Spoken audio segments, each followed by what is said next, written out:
Okay, so a beautiful queen commented this on my last video and said, "Thanks, my scalp itches when I use castor oil. I wonder if it is genuine. I used rosemary and cinnamon for 5 weeks. Hair grew, but it also became quite dry, so I stopped." First of all, thank you sis for commenting. I see you. And this comment is exactly why we are talking today. Because a lot of us are trying rosemary and cinnamon for hair growth, but nobody is breaking down the science, the side effects, or how to use them without drying your hair out.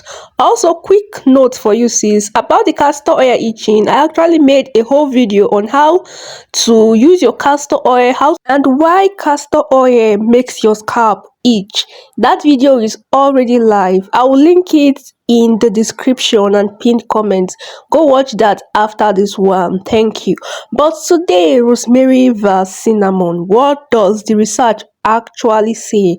Why did your hair get dry, and which one is safer for your scalp? Let's get into it.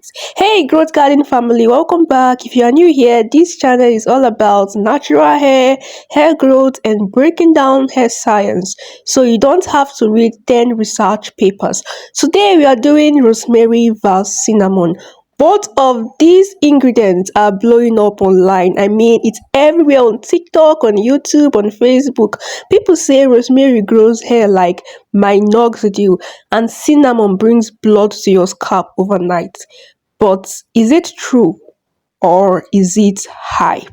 By the end of this video, you will know exactly how each one works, the risk, and which one is right for your scalp. Let's start with rosemary. Rosemary comes from rosemary plant. The main compound is rosmarinic acid, and here is why dermatologists are actually paying attention. There was a study in 2015 where they compared rosemary to 2% minoxidil for hair loss. After 6 months, both groups had the same amount of hair growth, but the rosemary group had way less scalp itching. So, what does rosemary actually do?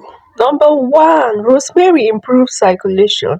It helps dilate blood vessels so more nutrients get to the hair follicle. Number two, it is anti-inflammatory. So, if you have dandruff, itchy scalp, or folliculitis, rosemary calms it down. Number three, it is antimicrobial. It kills bacteria and fungus that can clog follicles and stop growth. Number four, it helps block DHT. DHT is the hormone that causes thinning, especially around the edges. So rosemary is the gentle but consistent ingredient. It is safe for most people, even sensitive scalps. It smells good, it won't burn, and the research actually backs it up. Now let's talk about cinnamon. Cinnamon is spicy, literally. Cinnamon comes from cinnamon bark, okay? The main compound is cinnamaldehyde. That is what makes it hot. Now, how does cinnamon help hair? Number one, circulation booster. Cinnamaldehyde is a warming agent. It increases blood flow to your scalp. More blood means more oxygen and nutrients, and this leads to fast growth. Number two, antifungal and antibacterial. This is huge. If you have dandruff or scalp buildup, it cleans the scalp. Number three, antioxidants. Cinnamon protects your scalp from damage. But here is the catch, and this is why our queen said her hair got dry, because cinnamon is a known skin irritant. If you use it undiluted, it can cause burning, redness, and even chemical burns. And because it is so strong, it can strip moisture from your hair and scalp. That is why hair became dry after 5 weeks. I mean, her hair became dry after 5 weeks. So cinnamon is the fast but risky one. It can stimulate growth quickly, but you have to dilute it. It is time for the debate, rosemary vs cinnamon. Let us break it down. So for hair growth, both rosemary and cinnamon work. Alright, they are effective, but they work differently. Rosemary improves the health of follicle long term. Think of it like a multivitamin for your scalp. Cinnamon gives you a quick boost in blood flow. Think pre-workout for your scalp. Now, with regards to scalp health, rosemary wins for itching, dandruff, and inflammation. Cinnamon wins for killing fungus and bacteria. And when you talk about safety, rosemary is safe for almost everyone. 2 to 3 times a week is okay. Cinnamon is not for sensitive scalps. I repeat, cinnamon is not for sensitive scalps. If you have eczema or a damaged scalp, skip it. Do not use cinnamon. Now, for fussy hair and dryness, this is key. Rosemary won't dry you out. Cinnamon can dry you out. That is exactly what happened to our queen in the comments. If you use cinnamon, you have to follow up with a good leave-in and moisturizer. Now let's talk about the risk. I mean, cinnamon and rosemary, their risk and how to use them properly. Please listen to this carefully, all right? Never put essential oils directly on your scalp. Always dilute, especially castor oil. It is very, very, very strong. So when you use it directly on your scalp, it will cause problems for you. Carrier oils like castor oil, jojoba oil or grapeseed oil, do not use them directly. Always dilute, especially castor oil. I'm saying it again, especially castor oil. Castor oil is very powerful. Now for rosemary, adding 4 to 5 drops per tablespoon of carrier oil is okay. I mean, it is safe and you can use it 3 times a week.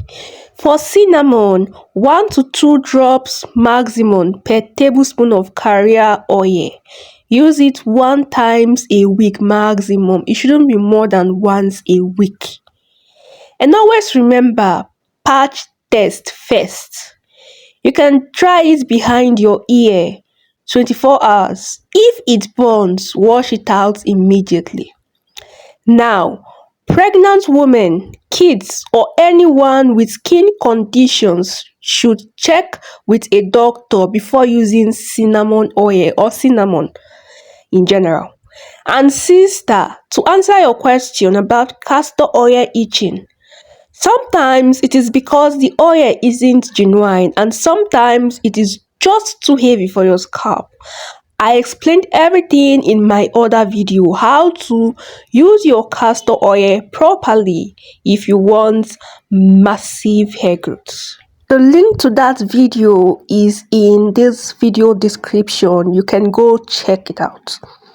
So based on the science, here's what I recommend. If you have a sensitive scalp, thinning edges, or you are new to oils, or you are new to hair ingredients, and I mean how to formulate your hair growth spray, your hair growth oil and all of that, start with rosemary.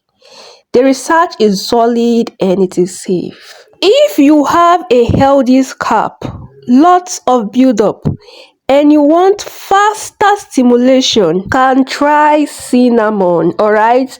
But be careful and moisturize after. The best combo, in my opinion, is using rosemary as your base and adding 1 drop of cinnamon once in a while for a boost. By so doing, you get the safety of rosemary plus the circulation of cinnamon.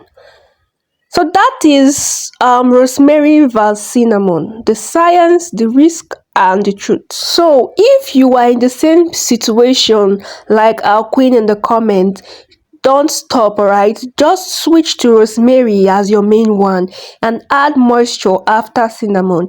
Your hair was growing for a reason. Now, which team are you? Are you team rosemary or team cinnamon? You can leave that in the comment section. I will be so glad if you do that. If this video helped you, please subscribe to Growth Garden. We I think 300 subs away from 1k.